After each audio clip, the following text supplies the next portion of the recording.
आइए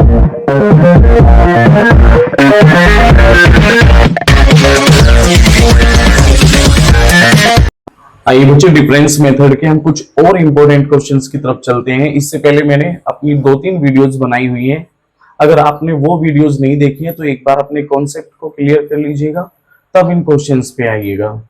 तो करते हैं स्टार्ट बेटा। जैसे कि क्वेश्चन बोर्ड पे लिखा है, कह रहे एक आर्मी की भर्ती प्रक्रिया में चयनित और अचयनित का अनुपात 3:1 था। यदि 60 कम ने आवेदन किया होता और 30 कम चयनित होते तो चयनित व अचयनित का अनुपात 5:1 हो जाता। कितने उम्मीदवार ने प्रक्रिया के लिए आवेदन किया था?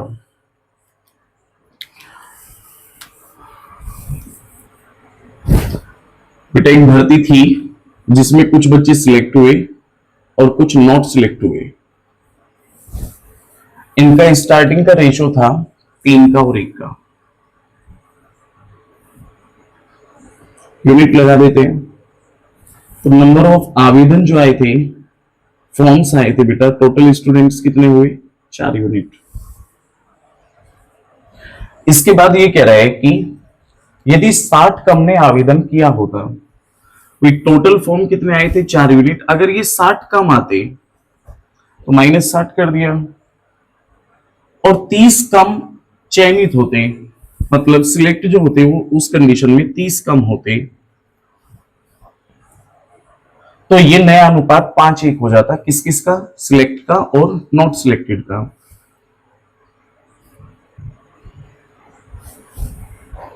बेटा अगर मैं कहूं तो यहां टोटल स्टूडेंट्स कितने हो गए या टोटल फॉर्म्स कितने हो गए? आप कह रहे होगे 6। मुझे इतना पता है कि डिफरेंस मेथड जो लगेगा, इन दोनों को छोड़ देते हैं, डिफरेंस मेथड केवल इनके बीच में लगा देते हैं। 6 की 3 से मल्टीप्लाई हुई 18 और 5 की 4 से मल्टीप्लाई हुई 20। तो बेटा इनका डिफरेंस कितने का आ गया? तो कह रहे हो कि डिफरेंस आ गया 2 यूनिट का। अगर यहां की बात करें, 6 की 30 से मल्टीप्लाई करोगे 180 और 5 की 60 से मल्टीप्लाई करोगे तो 300। बेटा डिफरेंस की बात करेंगे इसकी तो ये आ जाएगा 120 का। तो 2 यूनिट की वैल्यू 120 के इक्वल है। 1 यूनिट इस कंडीशन में बेटा हो जाएगा 60 के बराबर। अगर 1 यूनिट 60 है तो इसने बोला है कि आवेदन कितनों ने किया था, तो आवेदन की संख्या थी 4 यूनिट। 1 की वैल्यू 60 है बेटा, 4 की कितनी हो गई? 240। तो इसका आंसर आ जाएगा 240। आइए बच्चे नेक्स्ट क्वेश्चन पे चलते हैं। एक बार इसका स्क्रीनशॉट लीजिए। आइए बच्चे एक नए क्वेश्चन की तरफ बढ़ते हैं जो कि डिफरेंस मेथड बेस्ड है। बोर्ड पे लिखा है, एक परीक्षा में उत्तीर्ण छात्रों की संख्या और अनुत्तीर्ण छात्रों की संख्या का अनुपात 25:4 था। यदि 3 और छात्र परीक्षा में शामिल हुए और विफल विद्यार्थियों की संख्या पहले की तुलना में 3 कम हो जाती है, तो वर्तमान में छात्रों की कुल संख्या और अनुत्तीर्ण छात्रों की संख्या का अनुपात 8:1 हो जाता है। परीक्षा के आरंभ में बैठने वाले छात्रों की कुल संख्या क्या थी? बेटा क्वेश्चन के अकॉर्डिंग ये कह रहे हैं कि जो पास और फेल का रेशियो है बच्चों का, वो 25 का और 4 का है। तो इस कंडीशन में टोटल नंबर ऑफ स्टूडेंट्स हो गए 29। बेटा यूनिट लगा देते हैं। यूनिट हम स्टार्टिंग वाले में ही लगाएंगे। इसके बाद ये कह रहे हैं यदि 3 और छात्र परीक्षा में शामिल हो जाते, अभी 29 यूनिट है लेकिन 3 स्टूडेंट्स और आ जाते,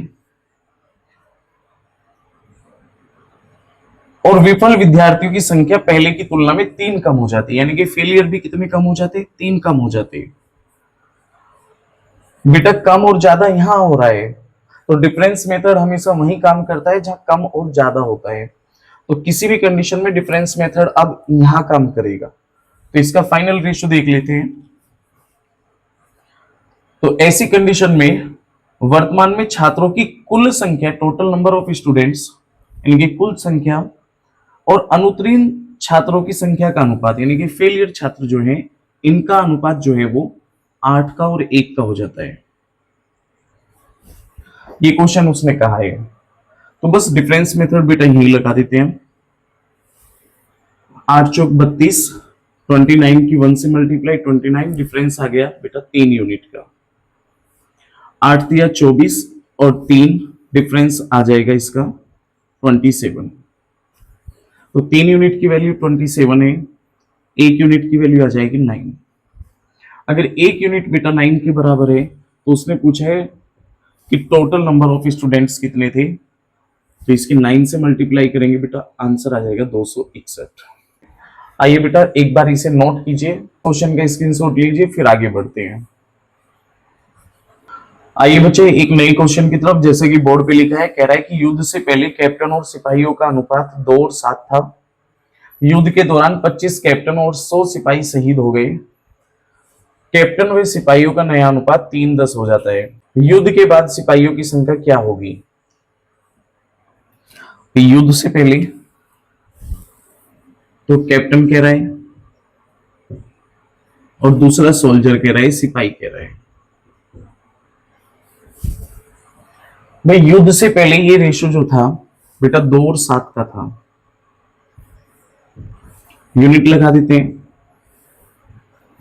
इनके नंबर ऑफ यूनिट जो हो गए हमारे पास वो हो जाते हैं 9 यूनिट। इसके बाद कह रहा है युद्ध के दौरान 25 कैप्टन और 100 सिपाही शहीद हो जाते हैं। भाई 25 कैप्टन शहीद हो गए, शहीद हो गए का मतलब है माइनस हो गए, और 100 सिपाही शहीद हो गए हमारे। तो 25 यहां कैप्टन शहीद हो रहे हैं, 100 सिपाही यहां शहीद हो रहे हैं, तो बेटा हर हाल में डिफरेंस मेथड यहां लगेगा। इसके बाद जो रेशो हो रहा है कैप्टन और सिपाहियों का, तो नया अनुपात 3 और 10 का हो जाता है। बस बेटा यही डिफरेंस मेथड लगा दो। 10 दूनी 20, 7 या 21, डिफरेंस आ गया बेटा 1 यूनिट का। 10 की 25 से मल्टीप्लाई करोगे 250 और ये 300 हो जाएगा, डिफरेंस आ जाएगा 50 का।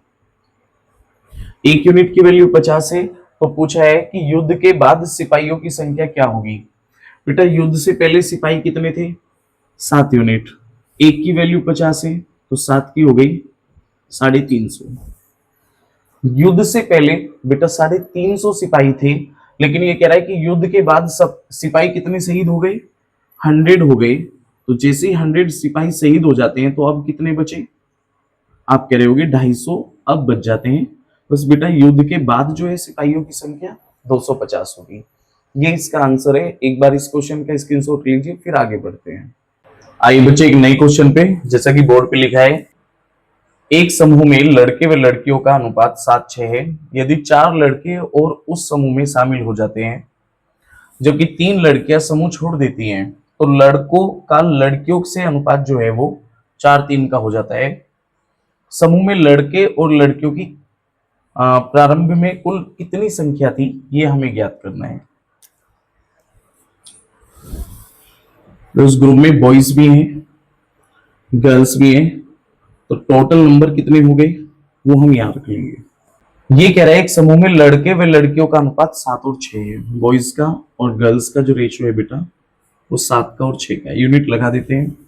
अभी ग्रुप में कितने नंबर ऑफ स्टूडेंट्स हैं, तो आप कह रहे होगे टोटल हो गए 13। इसके बाद ये कह रहा है यदि 4 लड़के और समूह में शामिल हो जाते हैं, भाई बॉयज 4 और आ गई तो +4, जबकि 3 लड़कियां समूह छोड़ देती है। बेटा ये 3 लड़कियां जो है ग्रुप को लेफ्ट कर देती हैं, तो इस कंडीशन में रेशो जो होगा वो 4 और 3 का हो जाता है, बॉयज और गर्ल्स का। तो ये 4 का और ये 3 का हो जाता है। बेटा मुझे पता है डिफरेंस मेथड यहां वर्क करेगा। 7 या 21, 4 6 24, डिफरेंस आ जाएगा बेटा 3 यूनिट का। 3 चौक 12 और 4 तिया 12, 12 और 12 24, तो डिफरेंस बेटा इसका आ जाएगा 24। तो 3 यूनिट की वैल्यू 24 के बराबर है। 1 यूनिट की वैल्यू आ जाएगी 3 8 24, 8 के बराबर। 1 यूनिट अगर 8 के बराबर है तो इसमें पूछा है प्रारंभ में टोटल संख्या क्या थी, तो प्रारंभ में टोटल संख्या थी बेटा 13 यूनिट। 1 की वैल्यू 8 है तो 13 8 104। बस बेटा यही आंसर होगा हमारा। एक बार इस क्वेश्चन को नोट कीजिए, फिर आगे बढ़ते हैं। आइए बच्चे अब ऐसे क्वेश्चन पे चल रहे हैं जिसमें 2 रेशो जरूर रहते हैं, लेकिन दोनों रेशो की यूनिट अलग अलग होती है, तो किस तरह से वर्क करते हैं, उन पे कैसे क्वेश्चन एग्जामिनर बना के रखता है, उन पे काम करते हैं। ए और बी की आय का अनुपात 5:3 है और उनके व्यय का अनुपात 9:5 है। यदि ए की आय बी की व्यय से 2 गुनी है तो ए व बी की बचत का अनुपात क्या होगा। बेटा ये दिया है, ए और बी कोई दो सदस्य हैं जिनकी आय की बात की है, सैलरी की बात की है। सैलरी के बीच में बेटा इनका अनुपात दिया है 5 का और 3 का।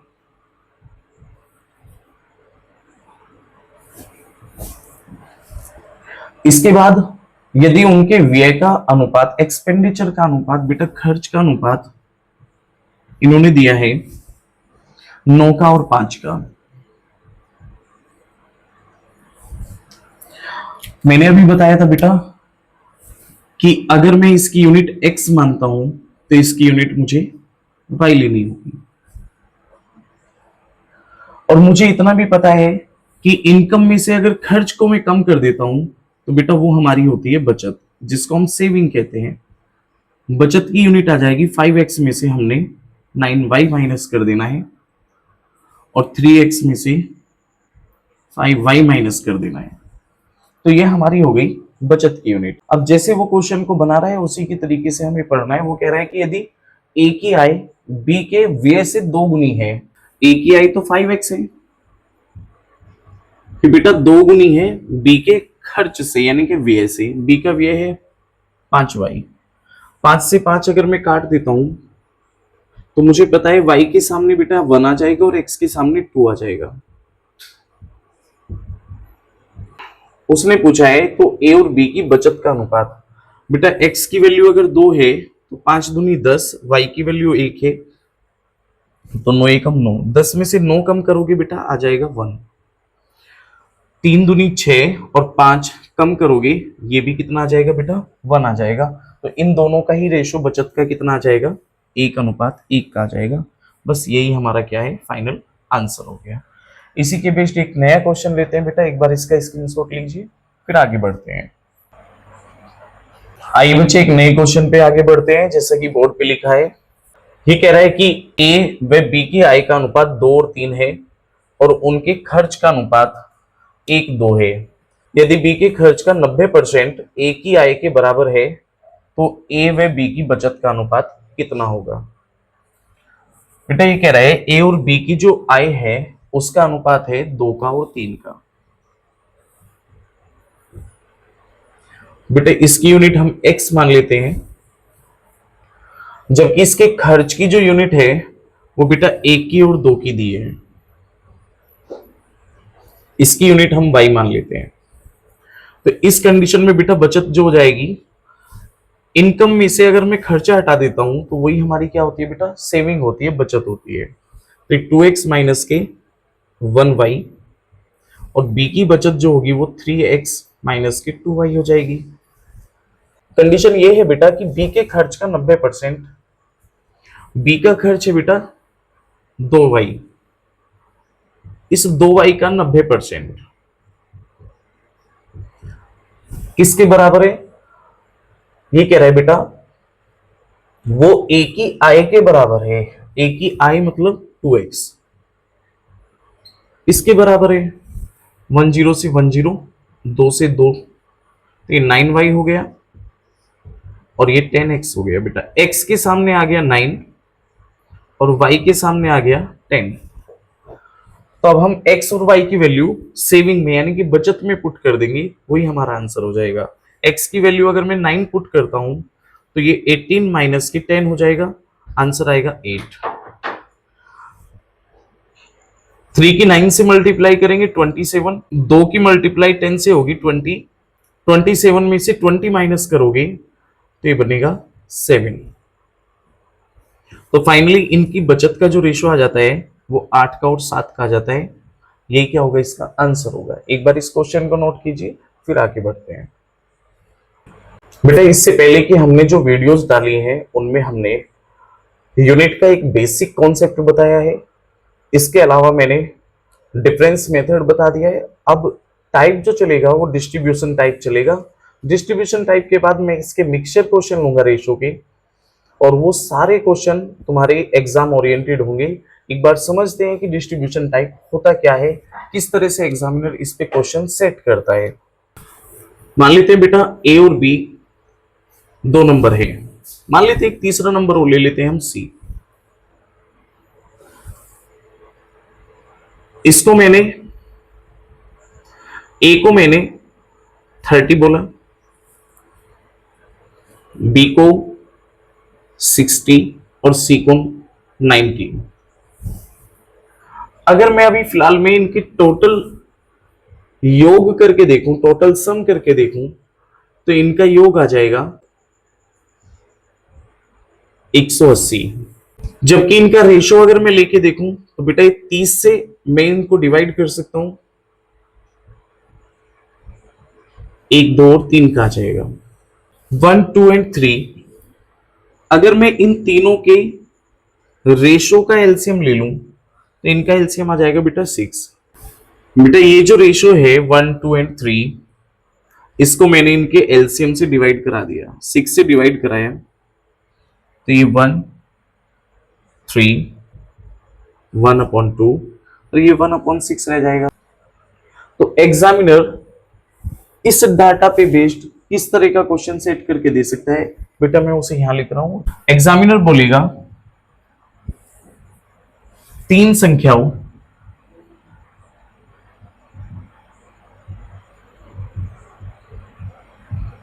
के मध्य अनुपात,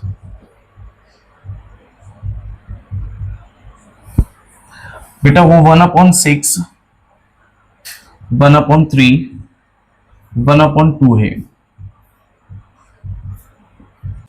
जैसे ही वो रेशो डाटा दे देगा तो तुमसे रियल डाटा में से कोई एक ऑप्शन लेगा।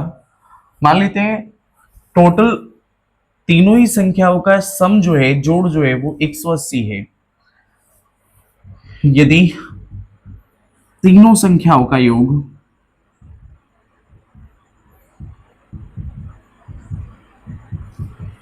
180 है तो वो तुमसे कोई भी संख्या पूछ सकता है, या किसी भी तरीके से इस क्वेश्चन को सेट कर सकता है। वो पूछ सकता है कि तीनों संख्याओं का औसत क्या होगा।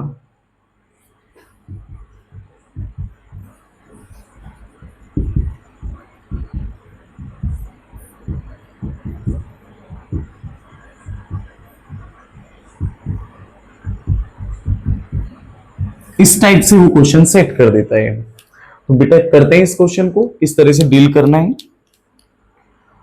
तीन संख्याओं के बीच में अनुपात ए बी एंड सी, ये 1/6 1/3 1/2 है।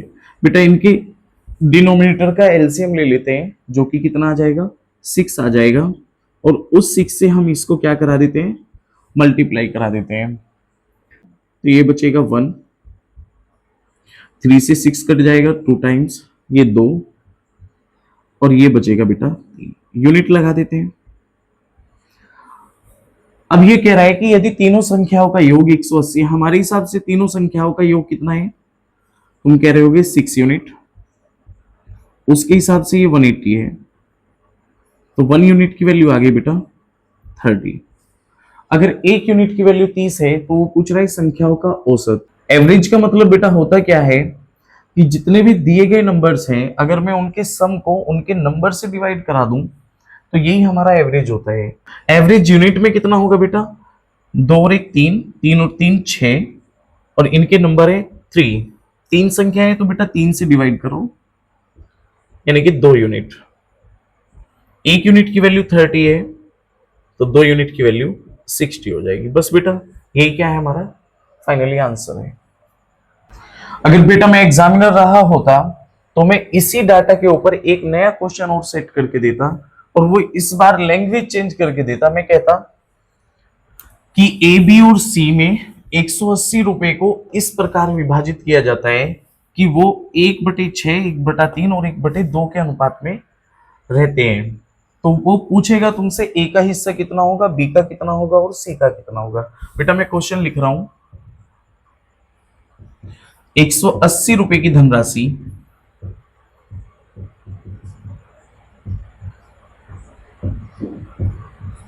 ए बी व सी में इस प्रकार वितरित की जाती है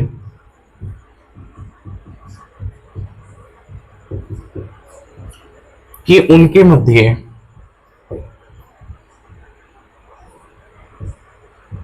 अनुपात 1/6, 1/3, 1/2 का होता है।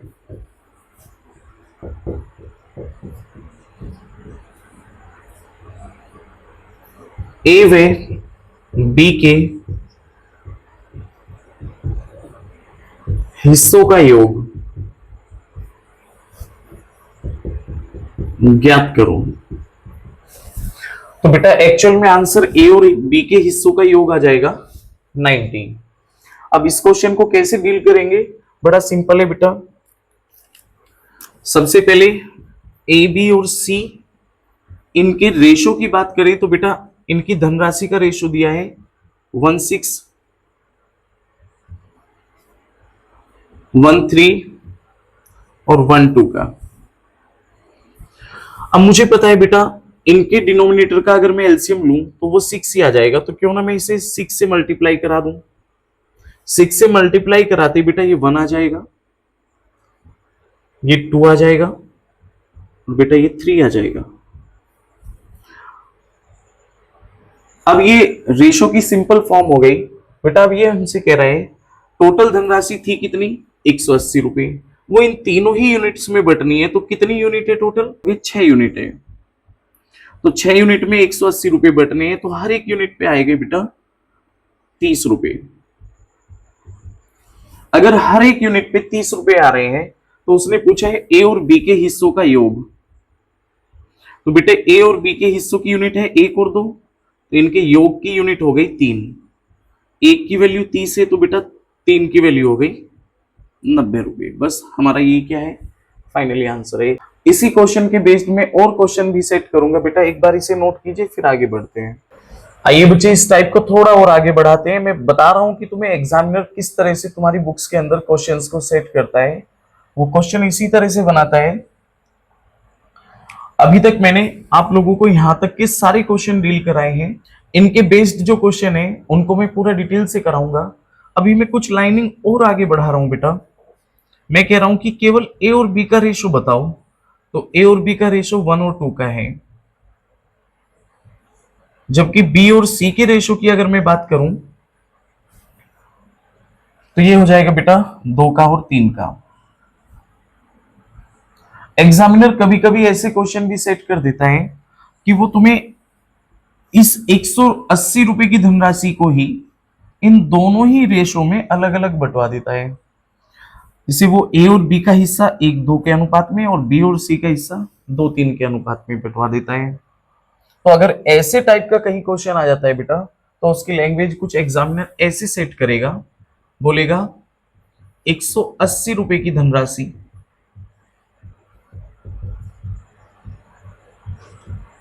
ए बी व सी में इस प्रकार वितरित की जाती है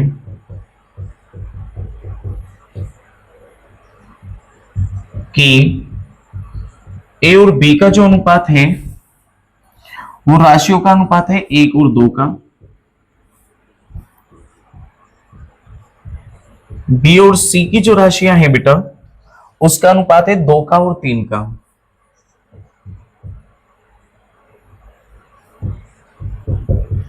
अब वो तुमसे कुछ भी पूछ सकता है, वो पूछ सकता है कि ए और बी की राशि के बीच में अंतर क्या है, या फिर ए और सी की राशि के बीच में अंतर क्या है।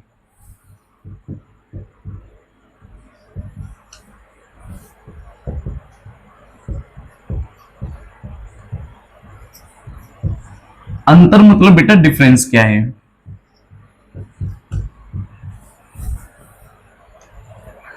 तो आइए बच्चे इस क्वेश्चन को भी डील करते हैं कि किस तरह से ये क्वेश्चन सॉर्ट आउट होगा। बेटा हमें पता है कि 180 रुपए की धनराशि ए बी और सी में ही वितरित होनी है। इसमें ए और बी का रेशो दे दिया 1 का और 2 का। बी और सी का दे दिया बेटा 2 का और 3 का। क्योंकि बीच वाला सेम है तो इसलिए ये 2, ये 1 और बेटा ये हो गया 3। यूनिट लगा देते हैं। तो टोटल यूनिट कितनी हुई बेटा? टोटल यूनिट हुई 6 यूनिट। और इस 6 यूनिट में कितनी धनराशि बटनी है? इस 6 यूनिट में बेटा 180 रुपए बटने हैं। तो हर एक यूनिट को कितना मिलेगा? कह रहे होगे 30 रुपए मिलेगा। अगर बेटा हर एक यूनिट को 30 रुपए मिल रहा है तो ए और सी के बीच में जो राशियां हैं उनका डिफरेंस कितना है? तो इनका डिफरेंस की यूनिट है बेटा 2 यूनिट।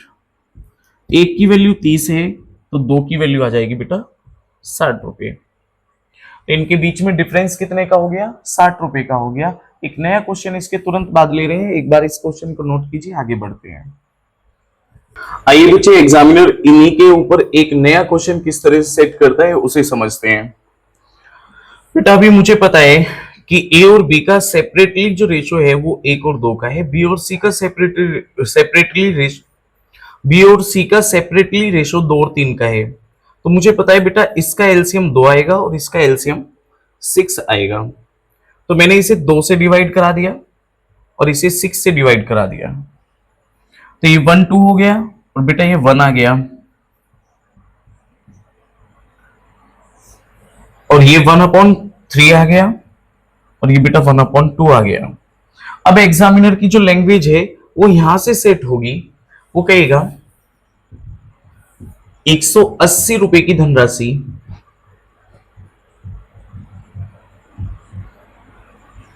ए बी व सी में कुछ इस प्रकार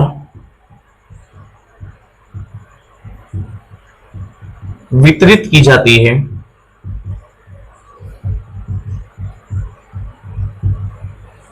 कि ए व बी के मध्य राशियों का अनुपात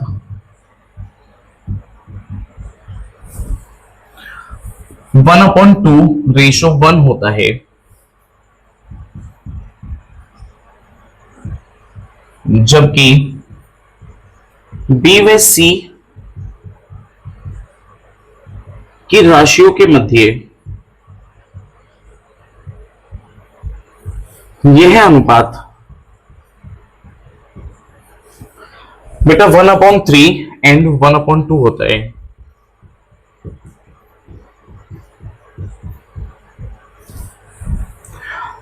अब वो कुछ भी पूछ सकता है, वो पूछ सकता है कि सी की धनराशि कितनी है या फिर सी और ए की कुल धनराशि कितनी है। सी व ए की कुल राशि कितनी है। आइए बच्चे इसका सॉल्यूशन करते हैं। 180 रुपए की धनराशि ए बी सी में कुछ इस प्रकार से वितरित की जाती है कि ए और बी के मध्य राशियों का अनुपात। बेटा इसने सबसे पहले ए और बी के बीच दी है राशियों के अनुपात 1/2 और 1 के बीच। बी और सी के मध्य जो राशियां हैं उनका रेशो दिया है 1/3 1/2। बेटा ऐसी कंडीशन में मुझे पता है इनका एलसीएम 2 आ जाएगा, तो 2 से मल्टीप्लाई यहां, 2 से मल्टीप्लाई यहां, तो इससे काटेंगे बेटा ये 1 आ जाएगा और ये 2 रह जाएगा। इनका एलसीएम बेटा 6 हो जाएगा, तो 6 की मल्टीप्लाई इसमें भी इसे डिवाइड करेंगे 2 आ जाएगा और इसे डिवाइड करेंगे बेटा 3 आ जाएगा। अब ए बी और सी का सिंपल रेशो निकाल लेते हैं। ए और बी का बेटा 1/2 और बी और सी का 2 और 3। तो सिंपल रेशो क्योंकि बीच वाला सेम है तो ये आ जाएगा 1 2 और 3। बेटा ये कॉन्सेप्ट मैं पहली वीडियो में बता चुका हूं। अगर आपने अभी तक मेरी पिछली वीडियो नहीं देखी है तो एक बार उन वीडियोस को जरूर देख लेना, उसके बाद आगे बढ़ना। बेटा यूनिट लगा देते हैं। हमारे पास टोटल धनराशि जो है वो बेटा 6 यूनिट है, जबकि बांटनी कितनी है 180। तो इन 6 यूनिट में 180 रुपए बांटने हैं, तो हर एक यूनिट को बेटा 30 रुपए मिलने हैं। अगर हर एक यूनिट को 30 रुपए मिलने हैं तो उसने पूछा है सी और ए की कुल धनराशि। बेटा सी और ए के पास कुल धनराशि जो है वो 4 यूनिट है। एक की वैल्यू अगर 30 है तो 4 की हो गई बेटा 120। यही क्या है बेटा हमारा फाइनल आंसर है। तो एक बार इन क्वेश्चन को नोट कीजिए। अब बढ़ते हैं कुछ इसके स्टैंडर्ड क्वेश्चंस की तरफ जो एग्जाम में आ चुके हैं। आइए बच्चे करते हैं अब डिस्ट्रीब्यूशन टाइप के सारे वो क्वेश्चंस जो एग्जाम में आ चुके हैं या फिर जिनके चांसेस हैं कि एग्जाम में आ सकते हैं। बोर्ड पे लिखा है बेटा, कह रहा है जी 18,200 रुपए को ए बी और सी में 1/3, 1/4 और 1/2 के अनुपात में विभाजित किया जाता है तो ए का हिस्सा कितना होगा। बेटा टोटल धनराशि कितनी दी है, ये रियल वैल्यू है, रियल डाटा है। टोटल धनराशि का 18,200 रुपए। ये धनराशि बेटा 3 लोगों में बांटी, ए बी और सी में, लेकिन उनका जो रेशो था वो रेशो था 1/3, 1/4, 1/2। बेटा सबसे पहला काम है कि डिनोमिनेटर का एलसीएम निकाल लो, जो कि कितना आ जाएगा 12 आ जाएगा। 12 से मल्टीप्लाई करा देते हैं तो 3 से 4 टाइम, ये 3 टाइम, ये 6 टाइम। तो इन तीनों का सिंपल रेशियो आ जाता है बेटा 4, 3 और 6 का। अब हमारे हिसाब से टोटल धनराशि कितनी है 13 यूनिट। हमारे हिसाब से इन 13 यूनिट में धन बटना है, जबकि उसके हिसाब से धन कितना बटना है 18,200 रुपये बटना है। तो हर एक यूनिट पे कितना धन आएगा, आप कह रहे होगे 1400 रुपये आएगा। तो बेटा इसने पूछा है ए का हिस्सा, तो ए के हिस्से की बेटा 4 यूनिट, तो आप कह रहे होगे ए को मिलेंगे 5600 रुपये। आइए बच्चे एक नए क्वेश्चन पे आते हैं जो कि डिस्ट्रीब्यूशन मेथड के ही बेस्ड है। कह रहे हैं कि 6200 रुपए को 3 श्रमिकों में, 3 मजदूरों में 3/2, 2 और 5/3 के अनुपात में बांटा गया है। बताओ कि दूसरे मजदूर का हिस्सा कितना होगा। बेटा टोटल धन जो बांटा है वो रियल डाटा में बांटा गया है 6200 रुपये। और किन लोगों में बांटा है, 3 मजदूर हैं बेटा ए बी और सी। इनका जो रेशो है धनराशि का, इस धनराशि को हिस्सों में बांट दिया है और उनके हिस्सों का जो रेशो है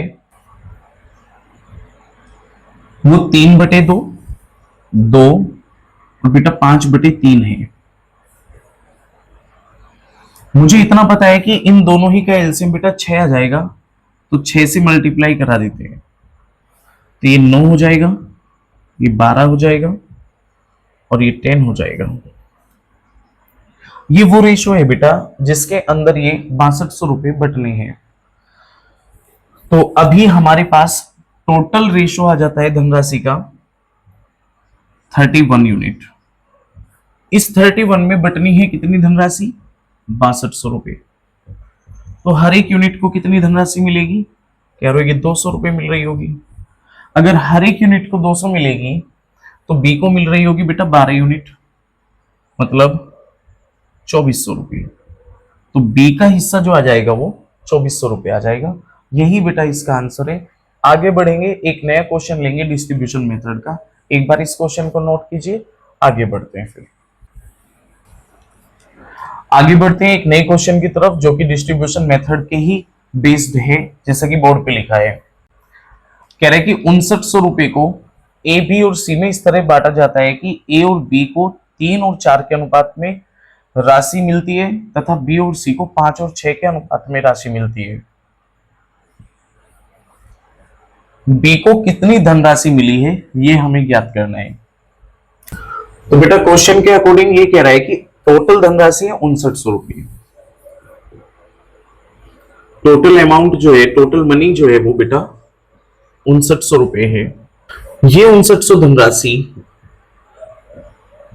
के 3 हिस्से होने हैं जो कि ए बी और सी के बीच में हो जाने हैं। बेटा ये कह रहा है कि ए और बी के हिस्से का अनुपात 3 और 4 है, जबकि बी और सी के हिस्से का अनुपात बेटा 6 है। अब बीच वाला सेम करना होता है बेटा, इसमें 5 की मल्टीप्लाई करा दो, इसमें 4 की, इसमें 4 की, इसमें 5 की, तो ये 15 हो जाएगा, ये 20 हो जाएगा और ये 24 हो जाएगा। यूनिट लगा देते हैं। हमारे हिसाब से टोटल यूनिट धनराशि में कितनी आती है बेटा? 59 यूनिट। जबकि इस 59 यूनिट में कितना धन बटना है? तुम कह रहे होगे 5900 रुपए बटना है, तो हर एक यूनिट को 100 रुपए मिल रहा होगा। इसने पूछा है बेटा बी को कितनी धनराशि मिलेगी, तो बी की यूनिट है 20 यूनिट, एक की वैल्यू 100 है तो 20 की हो जाएगी 2000 रुपए। तो बी को मिलने वाली धनराशि जो है बेटा वो 2000 रुपए है। आगे बढ़ेंगे, एक बार इस क्वेश्चन का स्क्रीनशॉट लीजिए। नए क्वेश्चन पे आते हैं। डिस्ट्रीब्यूशन मेथड पे एक नया क्वेश्चन है बेटा, कह रहा है कि तीन संख्याओं का योग 280 है यदि पहली व दूसरी संख्या का अनुपात 2-3 है और दूसरी व तीसरी संख्या का अनुपात 4-5 है, तो दूसरी संख्या ज्ञात करो। ये कह रहा है कि तीन संख्याएं हैं ए, बी और सी। पहली और दूसरी संख्या के बीच में अनुपात 2 और 3 का है, जबकि दूसरी और तीसरी संख्या के बीच में अनुपात 4 का और 5 का है। बीच वाले नंबर को बराबर करना होता है बेटा। इसमें 4 की मल्टीप्लाई, इसमें 3 की मल्टीप्लाई, तो इसके जोड़ीदार में भी 4 की मल्टीप्लाई, तो ये बेटा हो जाएगा 8, 12, 15। यूनिट लगा देते हैं। हमारे हिसाब से तीनों ही नंबर्स का जो जोड़ आएगा वो इसके योग की यूनिट होगी बेटा 35 यूनिट। जबकि रियल में है कितना इन संख्याओं का योग? कह रहे हो कि 280 है। एक यूनिट की वैल्यू निकालनी है तो 7 से काट देते हैं, 7 पंजे 35, 7 चौक 28, 5 एकम 5, 5 अट्ठे 40, एक यूनिट आ जाएगा 8 के बराबर। इसने पूछा है दूसरी संख्या ज्ञात कीजिए, तो दूसरी संख्या के लिए बेटा 12 यूनिट है। एक यूनिट की वैल्यू 8 है तो 12 यूनिट की वैल्यू 12 अट्ठे 96। बस बेटा यही क्या है इसका फाइनल आंसर है। डिस्ट्रीब्यूशन मेथड से रिलेटेड करता हुआ बेटा एक नया क्वेश्चन जो कि बोर्ड पे लिखा है, कह रहे तीन संख्याओं का योग 1600 है यदि दूसरी संख्या पहली संख्या की 3 गुनी है तथा तीसरी संख्या पहली की 4 गुनी है, तो ए और बी का औसत क्या होगा? तीन संख्याओं का योग बेटा 1600 है। रियल डाटा में दिया है योग 1600। क्वेश्चन के अकॉर्डिंग ये कह रहा है कि जो पहली संख्या है वो दूसरी के साथ भी वर्क कर रही है और पहली संख्या तीसरी के साथ भी वर्क कर रही है, इसलिए पहले नंबर को बेटा हम बीच में मानेंगे। मान लेते हैं पहला नंबर हमारा ए है, तो ए को मैंने इधर लिख लिया, बी इधर लिखा और सी इधर लिखा। क्वेश्चन के अकॉर्डिंग ये कह रहा है कि दूसरी संख्या पहली संख्या की 3 गुनी है। बेटा ये 3 है तो ये 1 होगी, पहली संख्या 1 है, दूसरी संख्या इसकी 3 गुनी हो गई। इसके बाद ये कह रहा है कि जबकि तीसरी संख्या पहली संख्या की 4 गुनी है, तो सी 4 गुनी है तो बेटा ये 1 ही होगी। अब ये दोनों सेम है तो मुझे पता चला है इनका रेशो आ गया 3, 1, 4 का, जिसमें पहली संख्या 1 है, दूसरी संख्या 3 यूनिट है, तीसरी संख्या 4 यूनिट है। बेटा हमारे हिसाब से इन तीनों संख्याओं का योग कितना है? तुम कह रहे होगे 8 यूनिट है, जबकि उनके हिसाब से ये योग कितना है? 1600 है, तो हर एक यूनिट की वैल्यू आ गई 200 के बराबर। अब इसने पूछा है ए और बी का एवरेज। अगर हमने ए और बी का एवरेज निकालना है तो 3 और 1 4 और 4 का आधा 2 यूनिट आ जाएगा। एक यूनिट की वैल्यू 200 है तो 2 की वैल्यू हो जाएगी बेटा 400। बस यही क्या है हमारा आंसर है। एक बार इस क्वेश्चन का स्क्रीनशॉट लीजिए, फिर बढ़ते हैं आगे। डिस्ट्रीब्यूशन मेथड से रिलेटेड एक नया क्वेश्चन बेटा जैसे कि बोर्ड पे लिखा है करते हैं। कह रहा है तीन संख्याएं ए बी और सी में ए और बी का अनुपात 1/7 अनुपात 1/2 है, जबकि बी और सी का अनुपात 1/3 अनुपात 1/7 है। यदि बी 700 है तो तीनों का योग कितना होगा? बेटा क्वेश्चन के अकॉर्डिंग उसने ए और बी का रेशो दिया है और इसके अलावा बी और सी का रेशो दिया है। ए और बी का जो रेशो है, ए और बी का रेशो दिया है बेटा 1/7 1/2, जबकि बी और सी का रेशो दिया है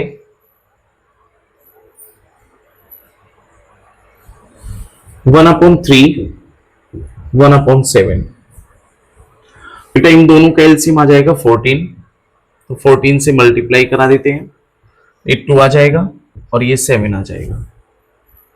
इन दोनों का एलसीएम बेटा 21, तो 21 से मल्टीप्लाई करा देते हैं, ये 7 आ जाएगा और ये 3 आ जाएगा।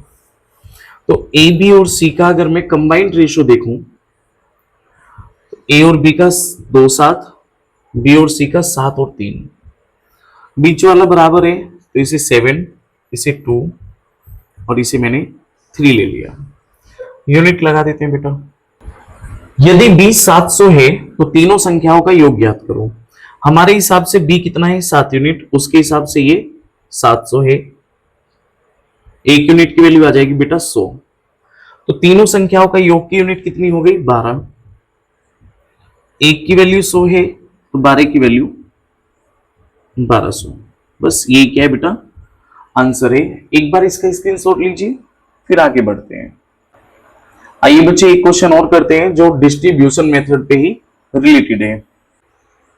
ए बी और सी तीनों में एक धनराशि इस प्रकार विभाजित की जाती है कि 20A इक्वल है 8B के और ये इक्वल है 5C के, तो A plus B plus C equal है 1500। तो B और C की राशि का योग क्या होगा? बेटा इसमें राशियां 20A 8B एंड 5C के इक्वल रख के दिए हैं, तो ऐसे में हम यहां से इनका ओरिजिनल रेशो निकाल सकते हैं। इन सभी का एलसीएम आ जाता है 40, तो A आ जाएगा बेटा 20 से 40 को डिवाइड करेंगे 2 टाइम, B बेटा आ जाएगा 5, 8 से 40 को डिवाइड करेंगे 5 टाइम और C की वैल्यू आ जाएगी 8। यूनिट लगा देते हैं, तो ए बी और सी का रेशो आ गया 2 5 और 8 का। इसके बाद क्वेश्चन में कह रहा है कि इन तीनों का योग मतलब ए प्लस बी प्लस सी जो है वो बेटा 1500 के इक्वल है। हमारे हिसाब से योग की यूनिट हो रही है 15 यूनिट, उसके हिसाब से ये हो रही है 1500।